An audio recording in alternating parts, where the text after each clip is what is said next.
যে আওয়ামী লীগের অস্তিত্বই সরকার স্বীকার করে না, সরকারের অন্তর্পক্ষে স্বরাষ্ট্রমন্ত্রী স্বীকার করেন না যে আওয়ামী লীগ বলতে কোনো দলই নাই, তো উনি আওয়ামী লীগকে যে নামেই অভিহিত করেন না কেন, তাদেরই অর্জন। এই কাজটা অনেক কষ্ট করে কাঠখড় পুড়াইয়া এই সরকার, এই বিরোধী দল, তারা মানুষকে ভুলতে দেয় না, যেন আপনারা ভুলেন না আজকে কিন্তু আওয়ামী লীগের জন্মদিন, আজকে কিন্তু আওয়ামী লীগের প্রতিষ্ঠা। কাজেই যদি প্রফিট কারো হয়ে, লাভ যদি কারো হয়ে থাকে সরকারি অর্থে, বিরোধী দলের অর্থে, বিরোধী দলের প্রচেষ্টায়, শ্রমে, ঘামে আওয়ামী লীগের লাভ হয়েছে। পৃথিবীর যে কোনো দেশে যখন কিন্তু সেনাবাহিনী নামায় দেওয়া হয় কোন একটা চ্যালেঞ্জ মোকাবেলায়, সেটা নিয়েই সারা দুনিয়াতে আলোচনা হয়। হয়তো তাৎক্ষণিক ভাবে মিছিল মিটিং শুরু হয়ে যায় না, কিন্তু কিছু আলোচনা তো হয় যে কেন নামানো, ওরা হয়তো সতর্ক থাকবে যে ওই দেশে কি এমন ঘটলো যে সেনাবাহিনীকে নামতে হলো। যদি এই সরকার মনে করেন যে আমরা দেশের মানুষকে গণতন্ত্র, মানুষের যে গণতান্ত্রিক অধিকার, সেটাকে আমরা মানুষের সমুন্নত রাখার জন্য আমরা কাজ করছি, এবং তাদের জন্য এর চেয়ে বড় চপেটাঘাত আর কি হতে পারে। এবং এটাই রিয়েলিটি, এটাই বাস্তবতা যে আপনি সদ্য নির্বাচিত একটা সরকার, মানে 4 মাস হয়েছে, তো আপনি সেই জনগণের উপর আস্থা রাখতে পারছেন না কেন? পারছেন না এই কারণে আপনার মনের মধ্যে হয়তো একটা চিন্তা ঢুকে গেছে যে মানুষকে আওয়ামী লীগের সঙ্গে আমাদের তুলনা করছে। এই চিন্তা কিন্তু আপনার মনের মধ্যে ঢুকছে না ভাই, না ঢুকলে আপনি এটা করতেন না। এবং সেই তুলনায় কি আমরা পিছিয়ে পড়ছি? আওয়ামী লীগ বিএনপিকে ধাক্কাতে ধাক্কাতে কোরায় নিয়ে গেছিল, তাদের মাঠে নামতে দিত না, এটা করতো ওটা করতো, এখানে মিটিং করতে দিব না, শেষ পর্যন্ত গোলাপবাগে যায় মিটিং করতে হবে, অনেক কিছু আওয়ামী লীগ কিন্তু করেছি। কিন্তু গোলাপবাগে তো মিটিংটা করতে দিয়েছে, আপনি তো তাকে মাঠেই নামতে দিচ্ছেন না, আপনি তো তাকে রাজপথেই নামতে দিচ্ছেন না, আপনি তাকে ঘরে বসে জয় বাংলা বলতে দিচ্ছেন না, তো লোকে তুলনা করবে না? আওয়ামী লীগ ইলেকশনের নামে প্রহসন করতো, আওয়ামী লীগ তাদেরকে বলতো তোমরা ইলেকশনে আসো, তারা আসতো, আসার পর সব ভোট রাতের বেলা নিজেদের বাক্স তারা নিয়ে নিত, অন্যায় করতো। আপনি তো প্রতিবাদ করার সুযোগ পেতেন, আপনি এদেরকে কি করেছেন? আপনি যদি ইলেকশনই করতে দিচ্ছেন না, তুমি আসতেই পারবেন। এবং তারপর কি করছে, এই যে আসতে না পারার যে প্রতিবাদটা, প্রতিবাদে করতে দিবেন, ভাই মারবেন কিন্তু চিৎকার করতে দিবেন না। আমন্ত্রণ জানাচ্ছি প্রিয় দর্শক, মানচিত্র নিয়মিত আয়োজন কথোপকথনে আজকে আমাদের সঙ্গে যুক্ত রয়েছেন সিনিয়র সাংবাদিক এবং কলামিস্ট মাসুদ কামাল। সাংবাদিক মাসুদ কামাল, আপনাকে স্বাগত জানাচ্ছি আমাদের অনুষ্ঠানে।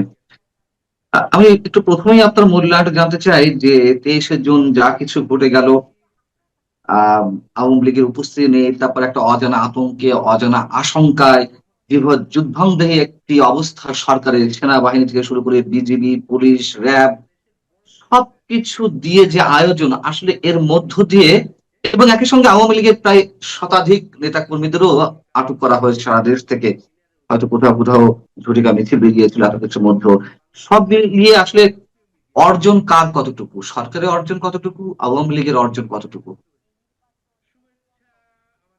দেখেন, নানা রকম যুক্তি দেওয়া হবে পরবর্তী সময়ে যে এটা কেন আর্মি নামানো দরকার ছিল, কেন এত পুলিশকে এখানে লাগানো দরকার ছিল, কেন এই মিছিলের দরকার ছিল, কেন সাংবাদিক পেটানোর দরকার ছিল, এগুলো অনেক রকম কথা হয়তো পরবর্তী সময় বলা হবে। কিন্তু এন্ড অফ দ্য ডে আমি যদি বলি যে এইটা পুরোটাই অর্জন হলো আওয়ামী লীগের। যে আওয়ামী লীগের অস্তিত্বই সরকার স্বীকার করে না, সরকারের অন্তর্পক্ষে স্বরাষ্ট্রমন্ত্রী স্বীকার করেন না যে আওয়ামী লীগ বলতে কোনো দলই নাই, তো উনি আওয়ামী লীগকে যে নামেই অভিহিত করেন না কেন, তাদেরই অর্জন। 23শে জুন আওয়ামী লীগের প্রতিষ্ঠা বার্ষিকী, লোকে আওয়ামী লীগকে চিনি, এতে কোনো সন্দেহ নেই। কিন্তু আওয়ামী লীগের প্রতিষ্ঠা বার্ষিকী 23শে জুন, সেটা 77তম, এটা বাংলাদেশের অনেক লোকই কিন্তু সেভাবে মনে রাখতো না, জানতো না। এত বছরের দল, তারপরে অনেকে জানতো না। কিন্তু আমি যেমন আমার নিজের অনেক সময় হয়তো ফ্যামিলির অনেকে গুরুত্বপূর্ণ ব্যক্তিদের জন্মদিন মনে রাখি না, আমার নিজের জন্মদিনও কিন্তু অনেক সময় নিঃশব্দে পার হয়ে যায়, আমাকে হঠাৎ করে সবাই সারপ্রাইজ দেয় যে আজকে তোমার জন্মদিন, তুমি ভুলে গেছো কেন। এরকম ঘটনা মানুষের জীবনে হয়। মানুষের জীবনে যখন এরকম ক্রাইসিস আসে, জীবনযাপনে নানা রকম জটিলতা আসে, সংসারে চালাইতে কষ্ট হয়, বাজার দর নিয়ে ক্লান্ত হয়, তখন মানুষের মনে নানা ধরনের কিন্তু ক্রাইসিস আসে এবং অনেক কিছু তারা ভুলে যায়। কিন্তু এবার বাংলাদেশের মানুষকে মনে রাখতে হয়েছে যে 23শে জুন আওয়ামী লীগের প্রতিষ্ঠা বার্ষিকী। এই কাজটা অনেক কষ্ট করে কাঠ খড় পুরাইয়া এই সরকার, এই বিরোধী দল, তারা মানুষকে ভুলতে দেয় না, যেন আপনারা ভুলেন না আজকে কিন্তু আওয়ামী লীগের জন্মদিন, আজকে কিন্তু আওয়ামী লীগের পরিচয়। কাজেই যদি প্রফিট কারো হয়ে, লাভ যদি কারো হয়ে থাকে, সরকারি অর্থে, বিরোধী দলের অর্থে, বিরোধী দলের প্রচেষ্টায়, শ্রমে, ঘামে আওয়ামী লীগের লাভ হয়েছে। আর সরকারের জায়গাটি আপনি কিভাবে মূল্যায়ন করবেন? মানে যে অনেক বলছে মশা মারতে কামান দাগানো, বা আপনি যে বলেন যেখানে আওয়ামী লীগের অস্তিত্ব নেই তারাই বলছে সেখানে আবার এত আয়োজন। শুধু আমরা বুঝতে পারছি এটি রাজনৈতিক জায়গা থেকে হয়তো একটা আতঙ্কের জায়গা থেকে তারা এটি করেছে, কিন্তু অর্জন না হোক, তাদের বিসর্জনে কোনো জায়গা আছে কিনা? মানে বহির্বিশ্বে এক ধরনের খারাপ মেসেজ যাওয়া, বাংলাদেশে আইন শৃঙ্খলা রক্ষার জন্য এখনো ডক্টর ইউনূস যাওয়ার পরে 4 মাস পরেও সেনাবাহিনীকে কাজে লাগাতে হচ্ছে, অন্যান্য সব সংস্থা ফেল করেছে নিঃসন্দেহে, নইলে কেন সেনাবাহিনী নামানো হবে, এই ধরনের কোনো মেসেজ যাওয়ার ঝুঁকি আছে কিনা? ঝুঁকি তো অবশ্যই আছে। পৃথিবীর যে কোনো দেশে যখন কিন্তু সেনাবাহিনী নামায় দেওয়া হয় কোন একটা চ্যালেঞ্জ মোকাবেলায়, সেটা নিয়েই সারা দুনিয়াতে আলোচনা হয়।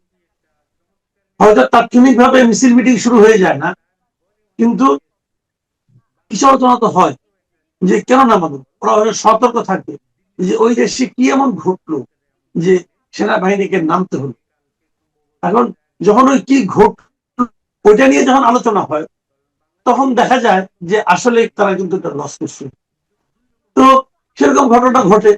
এবং গণতন্ত্রের জন্য তো আমি বলবো যে দুদিন আগে আমাদের মাহবুব কামাল ভাই, নিশ্চয়ই আপনি আমার সঙ্গে খুবই ক্লোজ, উনি একটা পোস্ট দিয়েছিলেন, যে পোস্টটাকে আমার কাছে মনে হয়েছে যে সরকারের এই কর্মকাণ্ডের মানে এর চেয়ে নির্মম আর কোনো উপলব্ধি হতে পারে না। উনি কি লিখেছিলেন নিশ্চয়ই আপনার মনে আছে, যে নির্বাচিত সরকার যখন সেনাবাহিনীকে মাঠে নামায়, গণতন্ত্র তখন নিজের সতীত্ব নিয়ে চিন্তিত হয়ে পড়ে। তো যদি এই সরকার নিজেকে গণতান্ত্রিক মনে করেন, যদি এই সরকার মনে করেন যে আমরা দেশের মানুষকে গণতন্ত্র, মানুষের যে গণতান্ত্রিক অধিকার, সেটাকে আমরা মানুষের সমুন্নত রাখার জন্য আমরা কাজ করছি, এবং তাদের জন্য এর চেয়ে বড় চপেটাঘাত আর কি হতে পারে। এবং এটাই রিয়েলিটি, এটাই বাস্তবতা, যে আপনি সদ্য নির্বাচিত একটা সরকার, মানে 4 মাস হয়েছে, তো আপনি তো জনগণের বলে বলিয়ান হবেন। আপনি যা কিছু করবেন জনগণ আপনার সঙ্গে থাকবে। আপনি আওয়ামী লীগকে মাঠে নামতে দেবেন না, জনগণ আপনাকে সঙ্গে হবে। তো আপনি সেই জনগণের উপর আস্থা রাখতে পারছেন না কেন? পারছেন না এই কারণে আপনার মনের মধ্যে হয়তো একটা চিন্তা ঢুকে গেছে যে মানুষকে আওয়ামী লীগের সঙ্গে আমাদের তুলনা করছে।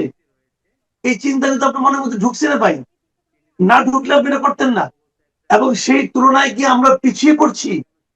আপনি তুলনা করছেন, এবং তুলনা করে আপনি কিন্তু কোনো স্বস্তি পাচ্ছেন না। শুনেন, আমি বলি আপনাকে, আপনি একবার ভাবেন তো 2024-এর জুন জুলাই, জুলাই আগস্টের কথা ভাবেন, যখন শেখ হাসিনা চলে গেলেন দেশ থেকে, তার দলের শীর্ষ নেতৃবৃন্দ সবাই চলে গেল, পালিয়ে গেল সবাই, তখন সারা দেশে এই ওই সরকারের প্রতি, ওই সরকারের বিভিন্ন নেতৃবৃন্দের প্রতি, সরকারের মন্ত্রীদের প্রতি, এমনকি ওই সরকার যারা এনেছিল, যে দলটা এনেছিল, সেই দলের প্রতি যে মনোভাবটা ছিল, যে বৃত্তিষ্ঠাটা ছিল, সেই বৃত্তিষ্ঠাটা থাকা এতটাই ছিল, মানুষ কিন্তু জানতো না আমরা হাসিনাকে সরিয়ে কাকে আনবো। মানুষ জানতো না। মানুষের একটাই লক্ষ্য ছিল যে শেখ হাসিনাকে সরাতে হবে, আর কোন লক্ষ্য ছিল না। কিন্তু যে কারণে 3 দিন তারা জানেও না এই দেশে কি হচ্ছে। 3 দিন একটা দেশ ছিল সরকারবিহীন অবস্থায়, মানুষের কোনো সমস্যা ছিল না। কিন্তু তারপরে যখন ইউনূস সরকার আসলে, তখন কিন্তু মানুষ আগের সরকারকে মনেই করতো না, তাদের স্মরণেও আসতো না, যদি ইউনূস সরকার দেশটাকে ভালোভাবে চালাতে পারে। কিন্তু ইউনূস সরকার খুব দ্রুতই নিজের প্রকৃত চেহারা প্রকাশ করে দিল, এবং সেই চেহারায় দেখা গেল কি ভয়ঙ্কর চেহারা। যদি শেখ হাসিনাকে যদি আমরা স্বৈরাচারী বলি অথবা ফ্যাসিবাদী বলি, যদি বলি, দেখা গেল ইউনূস সাহেবের সরকার তার চেয়ে বড় ফ্যাসিবাদী। আমরা যদি শেখ হাসিনার সরকারকে দুর্নীতিবাজ বলি, দেখা গেল যে ইউনূস সরকারের লোকজন তার চেয়েও কেউ তার চেয়েও অনেক দ্রুত বেগে তার চেয়ে অনেক বেশি দুর্নীতি করা শুরু করলো। স্বৈরাচারী যদি বলি, এটা আরো বেশি স্বৈরাচারী হয়ে গেল।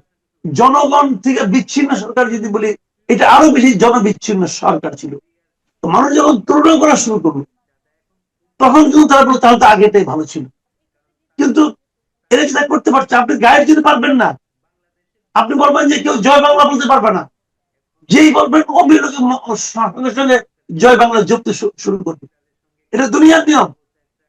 আপনি জয় বাংলা বলে তারা যা পেত, তারা যা দিত, যদি তার চেয়ে বেশি পাওয়ার এবং দেওয়ার ব্যবস্থা করে দেন আপনি, তাহলে লোকে অটোমেটিকই জয় বাংলা করবে। সেই কাজটা আপনি করতে পারবেন কিনা, পারতে চান কিনা, দ্যাট ইজ দ্য পয়েন্ট। মাত্র 4 মাস হয়েছে, কিন্তু 4 মাসে আপনি অনেক কিছু দিতে পারবেন না, এটা বাস্তবতা। কিন্তু আপনি চান কিনা এটা দেখাতে হবে। আওয়ামী লীগ কেন মানুষের কাছে সমালোচিত হয়েছিল? কারণ আওয়ামী লীগ দেশটাকে বিভক্ত করে দিয়েছিল। আওয়ামী লীগ বিভক্তির রাজনীতি শুরু করেছিল। আওয়ামী লীগ মানে একটা রাজনৈতিক দলকে ঢেকে দেওয়ার রাজনীতি শুরু করেছিল। এবং আওয়ামী লীগ জামাতকে মাঠে নামতে দিত না। আওয়ামী লীগ বিএনপিকে ধাক্কাতে ধাক্কাতে কোরায় নিয়ে গেছিল, তাদের মাঠে নামতে দিত না। এটা করতো, ওটা করতো, এখানে মিটিং করতে দিব না, শেষ পর্যন্ত গোলাপবাগে যায় মিটিং করতে হবে। অনেক কিছু আওয়ামী লীগ কিন্তু করেছি, কিন্তু গোলাপবাগে তো মিটিংটা করতে দিয়েছি। আপনি তো তাকে মাঠেই নামতে দিচ্ছেন না, আপনি তো তাকে রাজপথেই নামতে দিচ্ছেন না, আপনি তাকে ঘরে বসে জয় বাংলা বলতে দিচ্ছেন না। তো লোকে কিন্তু তুলনা করবে না। আওয়ামী লীগ ইলেকশনের নামে প্রহসন করতো। আওয়ামী লীগ তাদেরকে বলতো তোমরা ইলেকশনে আসো, তারা আসতো। আসার পর সব ভোট রাতের বেলা নিয়ে নিতে বাক্স তারা নিয়ে নিত, অন্যায় করতো। আপনি তো প্রতিবাদ করার সুযোগ পেতেন। আপনি এদেরকে কি করেছেন? আপনি যদি ইলেকশন করতে দিচ্ছেন না, তুমি আসতেই পারবা না। এবং তারপর কি করছে? এই যে আসতে না পারার যে প্রতিবাদটা, প্রতিবাদ করতে দিবেন, ভাই মারবেন, কিন্তু চিৎকার করতে দিবেন না। তো মানুষ এটা চিন্তা করবে না, মানুষ এটা তুলনা করবে না। মানুষ তুলনা করবে। দেখেন, আওয়ামী লীগ নিষিদ্ধ করাতে লাভ হচ্ছে জামাত এবং এনসিপির, আর কারো না। আওয়ামী লীগ নিষিদ্ধ করাতে, আওয়ামী লীগকে মাঠে নামতে না দেওয়াতে লাভ হচ্ছে জামাত এবং এনসিপি। কিন্তু দায় যে চাপছে বিএনপির উপর। বিএনপির মাথায় এইটুকু বুদ্ধি আছে কিনা আমি জানি না, এটা বিএনপিকে চিন্তা করতে হবে। আওয়ামী লীগ নিষিদ্ধ হলে পরে আওয়ামী লীগ যদি রাজপথে নামতে না পারে, যেমন গত ইলেকশনে আওয়ামী লীগ যদি ইলেকশনে থাকতো, তাও বিএনপি ক্ষমতা আসতো, তাও বিএনপি ক্ষমতা আসতো। কিন্তু লস হতো কার? এনসিপি এবং জামাতের। তখন জামাত এত আসন পাইতো, কিন্তু লাভ হয়েছে যে জামাত এবং এনসিপি। দায় চাপছে কার উপর? বিএনপির উপর। এখন এই জিনিসটা বিএনপি কিভাবে বুঝে আমি জানি না, আমি জানি না। সমস্যা ওটাই যে আওয়ামী লীগের তারা জানবে ভালো। যে আমরা যে কথাগুলো বলেছি সেইগুলো মানে আমরা তো সহজ সরল ভাবে বলেছি, হ্যাঁ, আমরা তো তাদের মতো বোদ্ধা নই।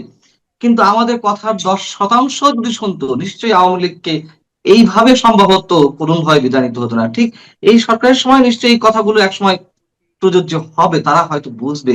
আমরা জানি না যে নিশ্চয়ই তারা এত বুঝে কি করে। যাই হোক, আপনি যেটা বলছেন যে আপনি যে তুলনাগুলো দিচ্ছেন একেবারে সহজ সরল অঙ্কের জায়গা থেকে, সেই জায়গা থেকে তো আমরা একটি বিষয় দেখলাম কালকে, সাংবাদিক নির্যাতনের কথা বলছিলেন যে আওয়ামী লীগের সময় সুযোগ দেওয়া হয়েছে, শেষমেশ মিটিংটা করতে পেরেছে, অনেক হয়তো গ্রেপ্তার করেছে বা নাজেহাল করেছে, কিন্তু শুরু থেকেই তো এই কাজগুলো ঘটেনি যে 3 মাস 4 মাসের মাথায় আরেকটি দলের মাধ্যমে সাংবাদিকরা গড়ে পড়তায় আক্রমণের শিকার হচ্ছেন।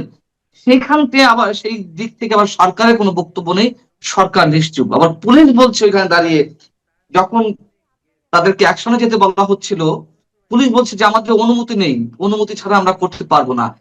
এটিও বা কিসের সিমটম? আমরা যে ফ্যাসিবাদের কথা বলছি, যে স্বৈরাচারিত্বের কথা বলছি, এক নায়কত্বের কথা বলছি, এটি কিসের সিমটম? সাংবাদিকদের যে প্রভাব গ্রহণ, দেখেন ওই সাংবাদিক কিন্তু মারা যায়নি, খেয়াল করেন, সে মারা যায় নাই, তার একটা অঙ্গ হানি হয় নাই, উনি শারীরিক ভাবে একটু প্রহিত হয়েছেন। এবং এটাকে নির্দেশগুলো আপনি বলতে পারেন, তবে দেখলাম পরে কথাবার্তা বলতেছেন, সবই ঠিক আছে। এটাকে হয়তো তাৎক্ষণিক ভাবে এটাকে বড় কোনো ক্ষতি না, কিন্তু এটার যে একটা দীর্ঘমেয়াদী প্রতিক্রিয়া, এটা যে একটা দীর্ঘমেয়াদী প্রভাব, সেটা কিন্তু বিশাল। সেই বিষয়টা এরকম ভাবে যে এরা প্রমাণ করেছে সাংবাদিকদের পেটানো যায়, এটা প্রমাণ করেছে। গণমাধ্যমকে এইভাবে নিয়ন্ত্রণ করা যায়। এবং তারা বলছে যে আমরা একটা ইনকোয়ারি কমিশন করবো, অমুক করবো, তমুক করবো, হয়তো কেউ দল থেকে সাময়িকভাবে বহিষ্কার করবে, অমুক অনেক কিছু করতে পারে। কিন্তু তাতে সাংবাদিকদের মনে যে ভয়টা তারা ঢুকিয়ে দিয়েছে যে এখানে গেলে কিন্তু তোমাকে মার খেতে হইতে পারে। এইখানে তুমি ছবি তোলো, একটা ওদের একটা মানে মানে একটা কাজ, মানে আপনার অবৈধ কাজে তুমি ছবি তোলো, তুমি তো মার খাবা। এই যে ভয়টা মানুষের মধ্যে ঢুকিয়ে দেওয়া, এইটা ছিল তাদের জন্য খুব প্রয়োজনীয়। এবং এই সরকারের এমন দুটো ঘটনা ঘটেছে। সরকারি দল একজন প্রতিমন্ত্রীর বিরুদ্ধে রিপোর্ট করার কারণে 6 জনের বিরুদ্ধে মামলা করে দিচ্ছে। এবং সেই মামলা কিসের মাধ্যমে? প্রেসকে আপনার প্রেসে অনেক ভুল হতে পারে, যারা সাংবাদিকতা করে তাদের মধ্যে অনেক দুষ্ট লোক থাকতে পারে, তারা ভুল করতে পারে, তারা অন্যায় করতে পারে, তারা এই জন্য তাদের শাস্তিও হওয়া উচিত। কিন্তু তার জন্য তো সরকারেরই একটা নির্ধারিত জায়গা আছে। উনি তো সরকারের একজন মন্ত্রী, প্রতিমন্ত্রী। সরকারের তো জায়গা ঠিক করে তুমি প্রেস কাউন্সিলে যাবে, তোমারই তৈরি করা। তুমি যদি মনে করো যে প্রেস কাউন্সিল ঠিক মতো কার্যকর হচ্ছে না, তো এটা কার্যকর করো, ওটাকে বানাও তুমি কার্যকর। তা না করো তুমি কোনো যে তোমার এক চামচা, মানে তোমার মানহানি হয়েছে, টের পাইলো তোমার চামচা, তুমি টের পাও, যে চামচা টের পাইছে যে হুজুরের তো মানহানি হয়েছে, অতএব হুজুরের মান আমাকে তুলে ধরতে হবে। আর মান তুলে ধরার মহান দায়িত্ব নিচ্ছে সে, নিয়ে আসে তারই স্বজাতি আরো 6 জনের বিরুদ্ধে মামলা রয়েছে। একজনকে গ্রেফতারও করেছে, মামলা হয়েছে বগুড়ায়, গ্রেফতার করছে গাজীপুর থেকে।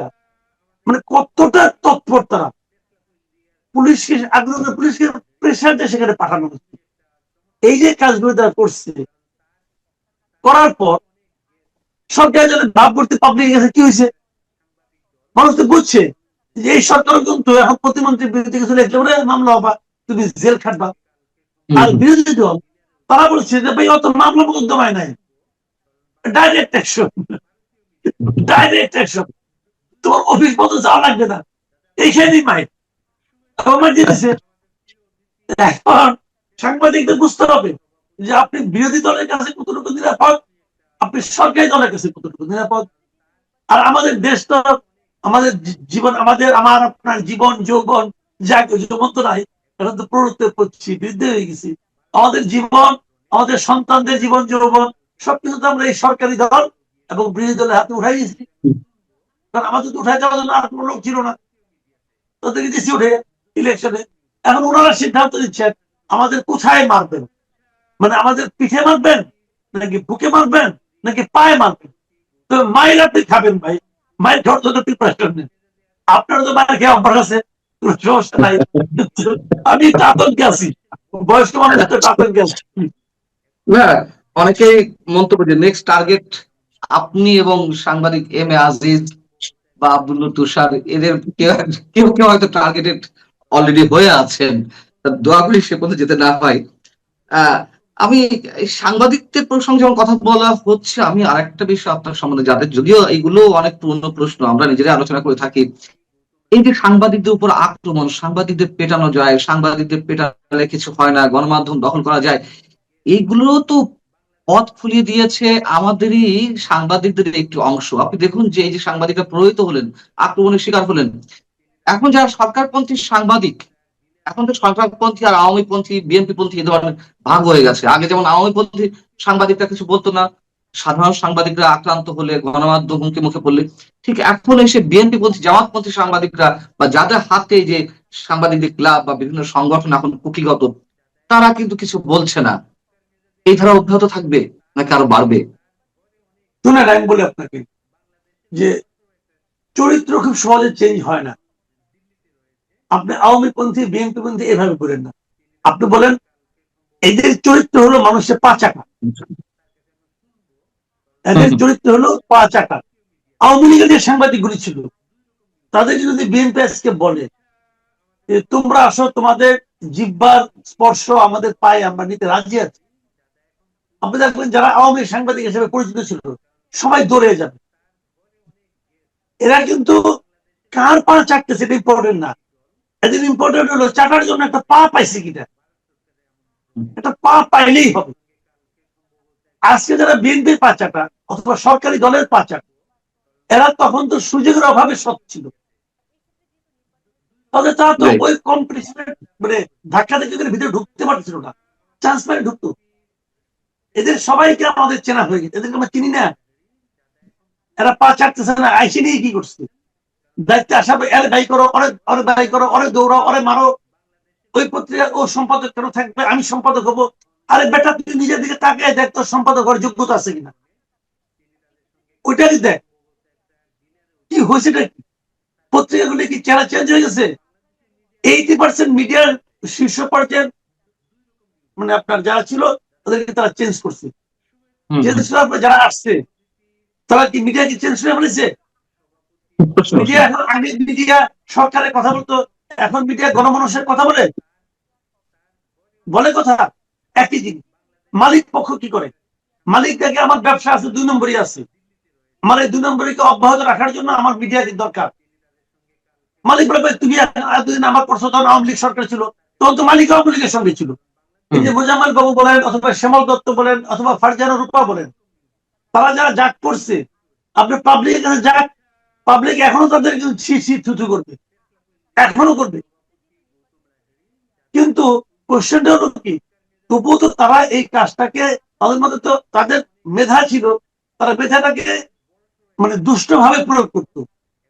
কিন্তু আমার ইন্টারেস্টিং লাগে জানেন, এখন অনেককে দেখি তাদের মেধাও নাই, তারাও যায় না, শিশু চেয়ারে বসে আছে। সাম্প্রতিক সময়ে পুলিশি হেফাজতে, কারা হেফাজতে একের পর এক মৃত্যুর খবর আমরা পাচ্ছি। কেউ কেউ নির্যাতনের কথা বলছেন, এটা ডক্টর ইউনূস সরকারের সময় থেকে আরো বেড়েছে, এখনো সে ধারা অব্যাহত আছে। গত 2-1 দিনের ব্যবধানে যেমন আজই একজন মারা গেল চট্টগ্রামের কেন্দ্রীয় কারাগারে, গ্রেপ্তারে একদিন পরে সাতকানিয়া উপজেলার ঢেমসা ইউনিয়ন যুবলীগের যুগ্ম আহ্বায়ক নুরুল আলম, তিনি একদিন আগে গ্রেপ্তার হয়েছেন, বুধবার সকালে মারা গেছেন। আবার যে 2 দিন আগে ফরিদপুরের মধুখালী উপজেলার ছাত্রলীগের একজন নেতা বা কর্মী মির্জা ইশতিয়াক, তার কাছে মাদক পাওয়া গেছে, এই অভিযোগে আটক করা হলো, তার মায়ের সামনে মারধর করা হলো, আটক করে নিয়ে যাওয়া হলো, পরদিন সকালে শুনলো যে মারা গেছে। কি ঘটছে আসলে? ঘটনা আমি বলি আপনাকে, আমি এই মধুখালীর ঘটনাটা দিয়ে বলি। এই যে তাকে মারা হয়েছে, এই ব্যাপারে আমি দেখলাম যে বিএনপির একজন নেতা কিন্তু একটা পোস্ট দিয়েছেন, আমার কাছে ভালো লাগছে বিএনপি নেতাদের বক্তব্যটা। এই ছেলেটা তো বিএনপি করবে না, উনি একটা কথা বলেছেন এখানে, একটা দারুণ কথা, যে পুলিশের চরিত্র কিন্তু চেঞ্জ হয় নাই। আওয়ামী লীগ আমলে এটাই হতো, এখনো এটাই হচ্ছে। কারণটা কি বলেন তো? আওয়ামী লীগ আমলে এটা হতো, আওয়ামী লীগ আমলে এই পুলিশ যায় নিয়ে আওয়ামী বিরোধী যারা রাজনীতি করতো তাদেরকে টর্চার করতে করতে করতে মেরে ফেলতো। আওয়ামী লীগ খুশি হতো, বলতো বাহ ভালো কাজ করতো, একটা শত্রু কমলো। ঠিক আছে, এখন যে পুলিশটাকে মারছে, এই পুলিশের রিক্রুটমেন্ট কি বিএনপি আমল হয়েছে? এই পুলিশের রিক্রুটমেন্ট কি ইউনূস আমল হয়েছে? এই পুলিশের রিক্রুটমেন্ট কিন্তু আওয়ামী লীগ আমলে হয়েছে। এটাই কিন্তু আওয়ামী লীগের আওয়ামী পুলিশ ছিল, এই পুলিশটাই আওয়ামী আমলে আওয়ামী লীগের খুব একদম গুরুত্বপূর্ণ পুলিশ ছিল। এখন সে আওয়ামী লীগের পোলাপানকে মাইরা, ছাত্রলীগের পোলাপানকে মাইরা বিএনপির কাছে গুরুত্বপূর্ণ হতে চাচ্ছে। বিএনপি কি বলতে চাচ্ছে যে আমি কিন্তু আসলে বিএনপি। তো তুমি যদি আসলে বিএনপি হও, তুমি এতদিন বিএনপি পিটাইছো কেন? এবং বিএনপি এই সরকার এটা বিশ্বাস করতেছে, হ্যাঁ তাই তো তুমি আসলে বিএনপি। তাহলে ঘটনাটা ওই জায়গাটা, ওই যে বললাম না যে সাংবাদিকরা কিন্তু চান্স পাইলে পরে আগের আওয়ামী সাংবাদিকরা কিন্তু বিএনপি সাংবাদিক হয়ে যাবে, 2 মিনিট লাগবে না।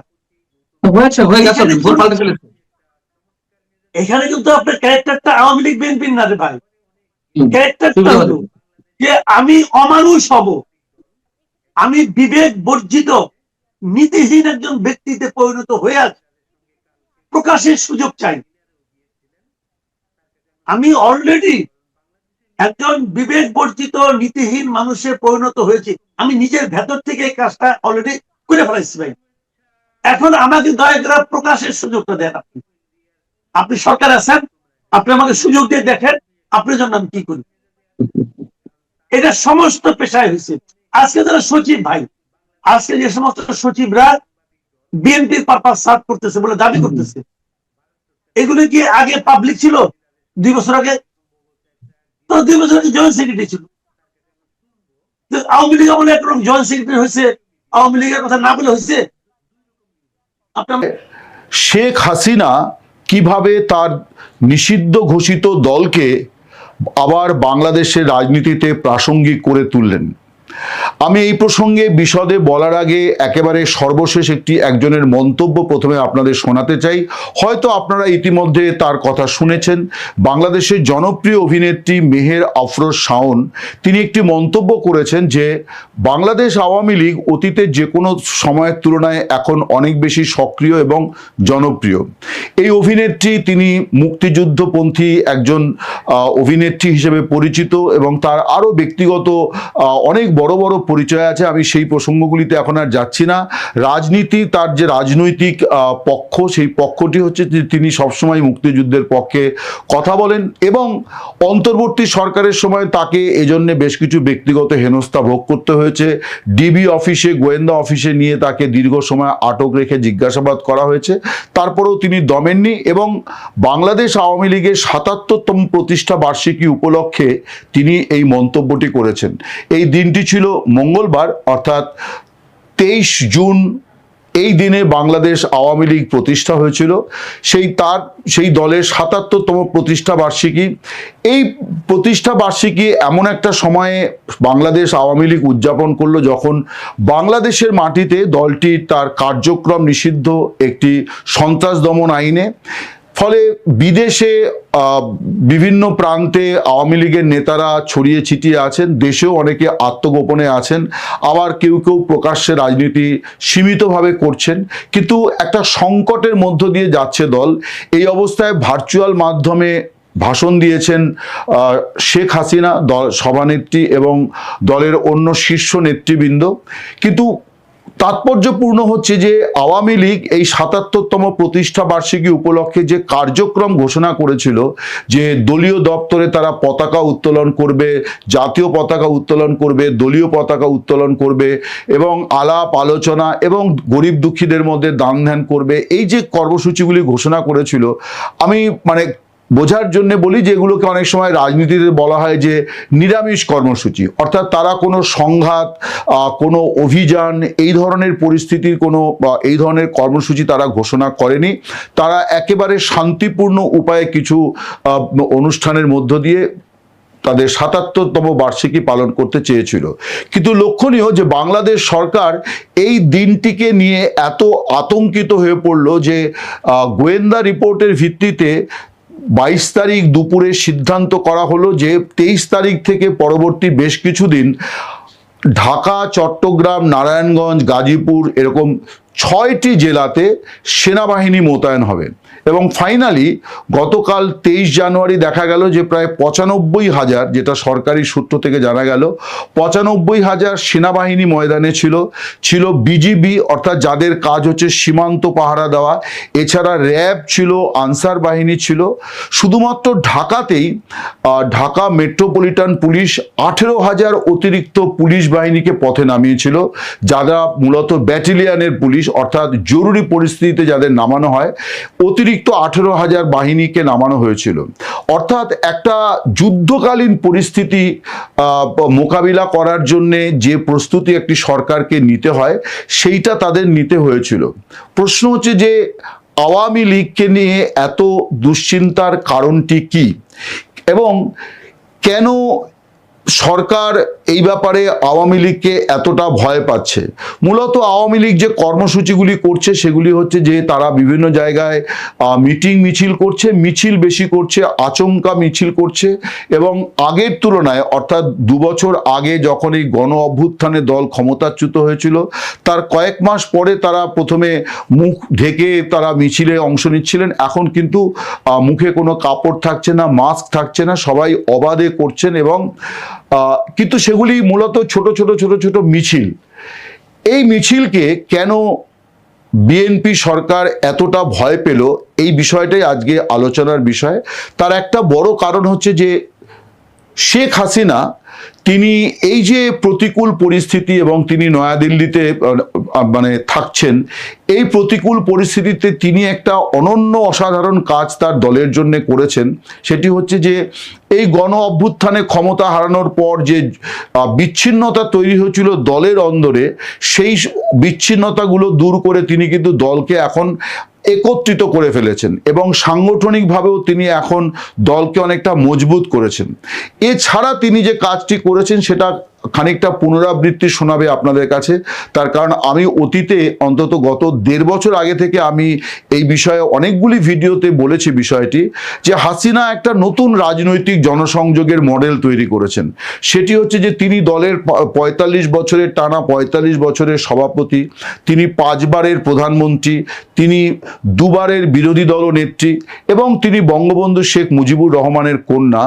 এত ভারী পরিচয় নিয়েও তিনি কিন্তু এই সংকটে যে কাজটি করেছেন সেটি হচ্ছে শিখর থেকে তৃণমূল। অর্থাৎ আমাদের এই উপমহাদেশের রাজনীতিতে যেটা আছে যে কর্মীরা, সমর্থকেরা সবাই নেতাকে ছোঁয়ার চেষ্টা করে, তার দরবারে পৌঁছানোর চেষ্টা করেন, শেখ হাসিনা এই সংকটে উল্টোটি করেছেন। তিনি ফোন করেছেন কোনো বিপন্ন পরিবারে, তিনি ফোন করেছেন কোনো আহত কর্মীকে, তিনি ফোন করেছেন আদালতে মানে কারাবাসে থাকা কোনো কর্মীর পরিবারকে ফোন করেছেন এবং এইভাবে প্রতিনিয়ত প্রতিদিন তিনি এরকম শত শত নেতা কর্মী সমর্থকের সঙ্গে কথা বলে বলে বলে বলে তিনি কিন্তু দলটিকে অনেকটা গুছিয়ে ফেলেছেন এবং তাদেরকে অভয় দিয়েছেন এবং বলেছেন যে সাময়িক হতাশার কারণে আমাদের যে মানে বৃহত্তর প্রত্যাশা, সেই প্রত্যাশাকে কখনোই আমরা ছেড়ে দিতে পারি না, আমরা ঘুরে দাঁড়াবো। এই যে মনোবল তিনি জুগিয়েছেন, এটাতে এর ফলে বাংলাদেশের অভ্যন্তরে আওয়ামী লীগকে যারা এতদিন মনে করছিল যে অপ্রাসঙ্গিক হয়ে পড়েছে এবং তারা অস্তিত্বহীন, এর আগে অন্তর্বর্তী সরকারের তরফে বলাই হচ্ছিল যে আওয়ামী লীগ শুধুমাত্র ফেসবুকে আছে আর কোথাও নেই, কিন্তু এখন দেখা যাচ্ছে যে ফেসবুক নয়, তারা ফেস টু ফেস এখন কিন্তু সরকার এবং বিরোধী দল যারা আওয়ামী লীগের বিরোধী মানে বিএনপি, জামাত, এনসিপি, তাদেরকে ফেস টু ফেস মোকাবিলার জন্য তারা ময়দানে অবতীর্ণ হওয়া শুরু করেছে।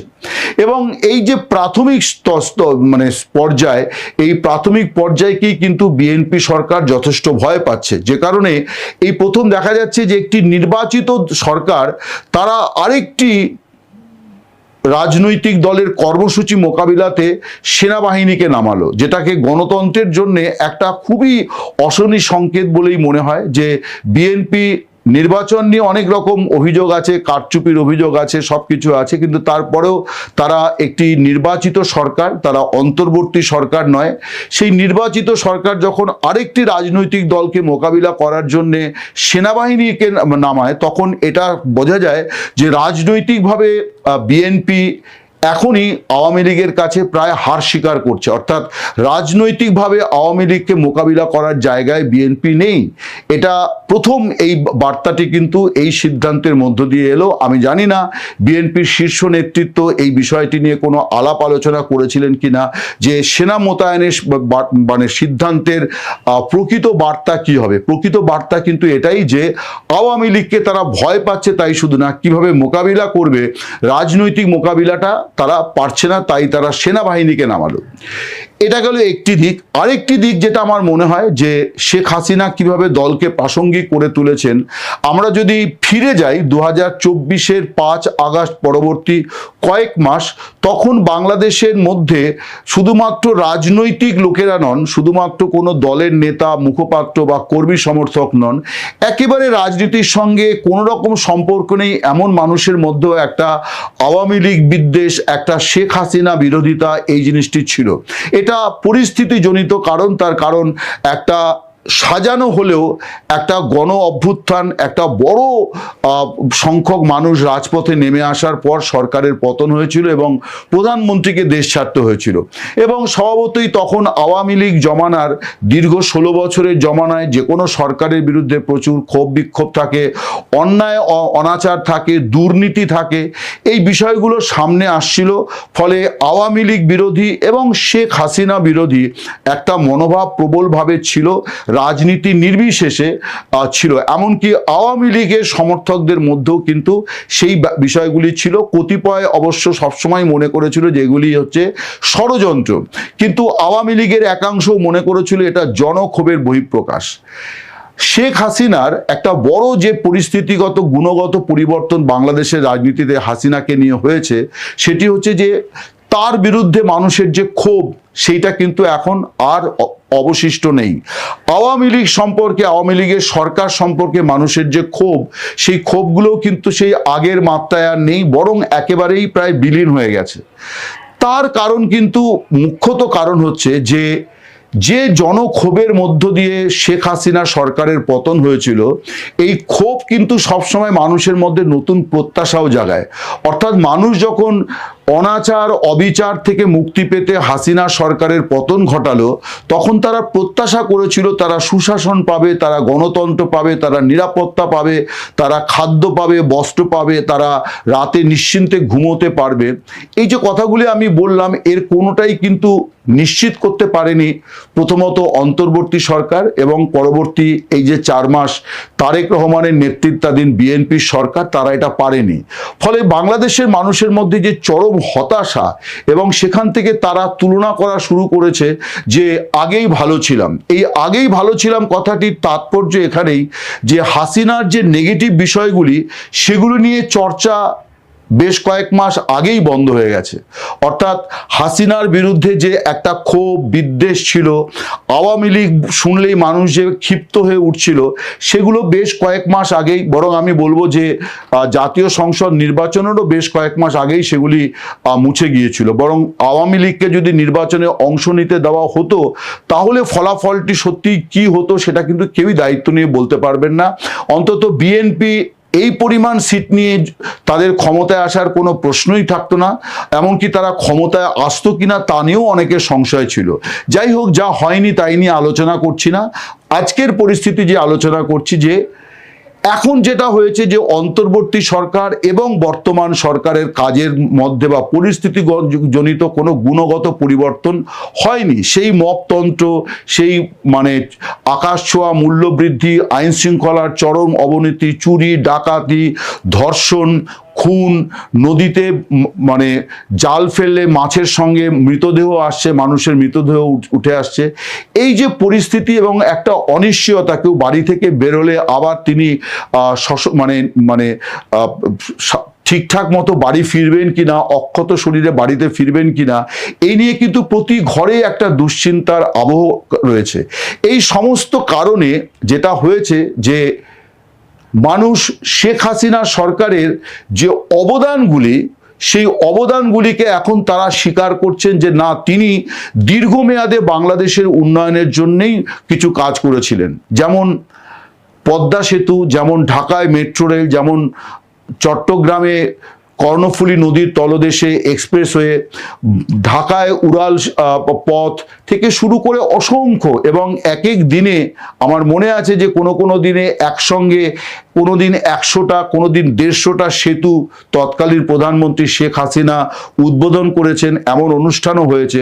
অর্থাৎ বাংলাদেশে অবকাঠামোর উন্নয়ন, এইটা একটা বড় কাজ কিন্তু এই 15, 16, 17 বছরে হয়েছে। এবং এমন কতগুলি সিদ্ধান্ত তিনি বাস্তবায়িত করেছেন, যেগুলি এই ধরনের তৃতীয় দুনিয়ার দেশের কোনো সরকার প্রধান কল্পনাও করেন না, এবং যেগুলোর জন্য অনেক বড় সাহসী পদক্ষেপ বলা চলে, যে অনেক সাহস এবং আত্মবিশ্বাস থাকলে এই ধরনের সিদ্ধান্ত নেওয়া যায়। যেমন পদ্মা সেতু, এটা শেখ হাসিনা বাদে অন্য কেউ এইভাবে এগোতেন কিনা এ নিয়ে কিন্তু একটা সন্দেহ আছে, কিন্তু হাসিনা সাহস ভরে তিনি এগিয়েছেন, তার আত্মবিশ্বাস ছিল যে তিনি এটা করবেন।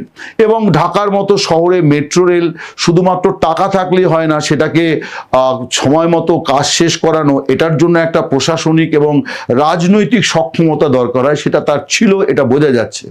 আবার অন্যদিকে যদি দেখা যায় যে দারিদ্র্য দূরীকরণে যেমন আশ্রয়ন প্রকল্প, তেমনি নানান ধরনের ভাতা প্রকল্প তিনি চালু করেছিলেন, যে সমাজের একেবারে প্রান্তিক অংশের মানুষ তারাও যাতে মূল স্রোতে খানিক ফিরতে পারে, অন্তত খাওয়া পড়ার অভাব না হয়, বিনা মানে সরকারি সাহায্যপ্রাপ্ত হাসপাতাল, চিকিৎসা, ওষুধ, এই যে বিষয়গুলি, অর্থাৎ যে ক্লিনিক তিনি করেছিলেন, এই সমস্ত কাজগুলি কিন্তু এখন মানুষের মধ্যে আবার স্মৃতিতে ফিরে ফিরে আসছে যে এই সুবিধাগুলি তো আমরা পেয়েছিলাম। এই যে মানুষের মধ্যে যে হাসিনার ভালো কাজের অবদানগুলি ফিরে আসছে, আলোচনায় আসছে, স্মৃতিতে ফিরছে, তার বড় কারণ কিন্তু প্রথমে অন্তর্বর্তী সরকার এবং পরবর্তীকালে বিএনপি সরকারের অপদার্থতা, অপরিণাম। আওয়ামী লীগের প্রতিষ্ঠা বার্ষিকী পালিত হলো 23শে জুন 2026 সনে। আমার রাজনৈতিক বোধ এবং বুদ্ধি হওয়ার পর থেকে এরকম সশস্ত্র, এরকম রাজকীয় এবং এরকম আড়ম্বরপূর্ণ কোনো রাজনৈতিক দলের প্রতিষ্ঠা বার্ষিকী আমার নজরে পড়েনি। বাংলাদেশে একটা কথা আছে, যার বিয়ে তার খবর নেই, পাড়া প্রতিবেশীর ঘুম নেই। মানে যার বিয়ে হবে সে হয়তো পৃথিবীতে আসেনি, সে হয়তো বিদেশে আছে, সে হয়তো বাড়িতে নেই, কিন্তু সারা বাড়ির আশেপাশের যারা লোকজন রয়েছে তারা খুব আনন্দে উদ্বেলিত। কি বিয়ে, কেমন বিয়ে, পর কেমন, পাত্রী কেমন, পাত্র কেমন, খাওয়াবে কি, টেনশনে পুরো গ্রাম অস্থির। এরকম ঘটনা যখন ঘটে তখন যার বিয়ে তার খবর নেই, পাড়া প্রতিবেশীর ঘুম নেই। আমাদের রাজনীতির অঙ্গনে এই প্রবাদটি এই প্রথম 2026 সনে এটি বাস্তবায়িত হলো। আমরা এটির মঞ্চায়ন দেখলাম এবং এটি খুব সুকৌশলে শেখ হাসিনা এবং তার দল জামাতের উপরে, রাষ্ট্রের উপরে, বিএনপির উপরে এমনভাবে চাপিয়ে দিল, আর বিএনপি এটাকে জামাতের উপর এমনভাবে চাপিয়ে দিল, যার ফলে বাংলাদেশের ইতিহাসে সবচেয়ে বড় একটি প্রহসনের নাটক হয়ে গেল রাজনীতির অঙ্গনে।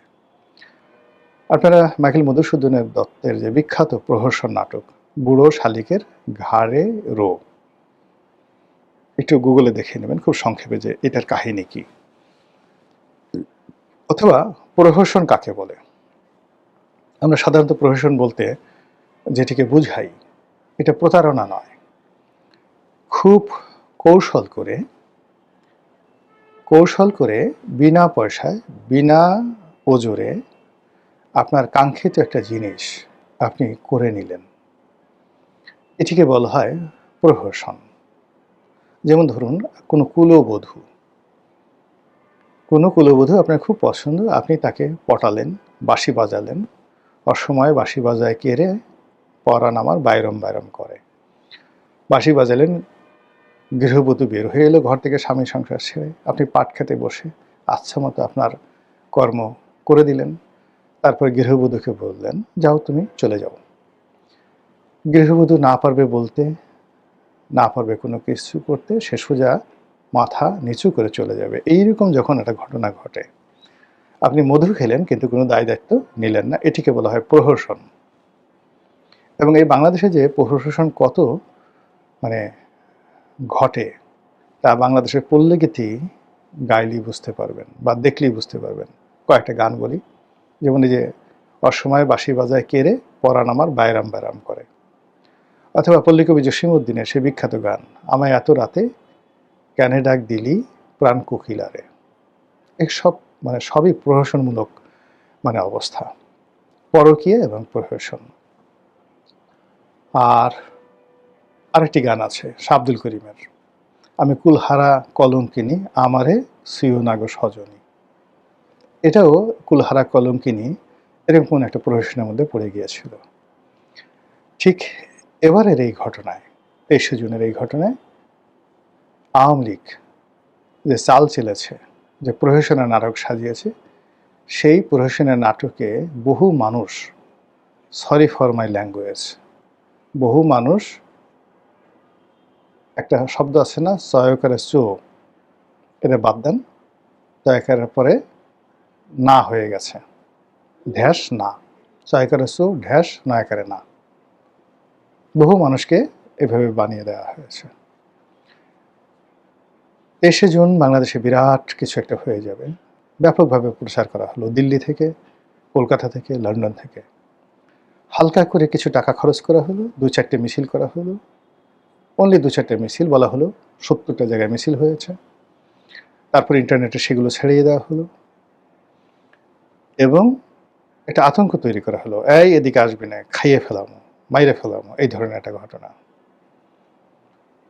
ফলে কি হলো, যারা ক্ষমতায় আছেন তাদের মধ্যে একটা কম্পন তৈরি হয়ে গেল। তারা সেনাবাহিনী নিয়োগ করলো, 6টি জেলায় সেনাবাহিনী রীতিমতো টহল দিয়ে দিয়ে সবাইকে বুঝিয়ে দিল আজকে 23শে জুন, আজকে আওয়ামী লীগের প্রতিষ্ঠা বার্ষিকী।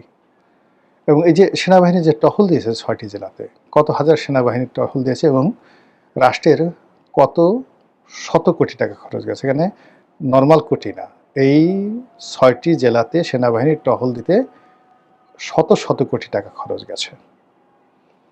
তো এই যে চদু বানিয়ে দেওয়া কাউকে, এই কাজটি শেখ হাসিনা অতীতে যেভাবে করেছে এইভাবে সুন্দরভাবে তারা করলো এবং আগামীতেও যেহেতু সে মজা পেয়ে গেছে, আগামীতে এই কাজগুলো আরও করতে থাকবে।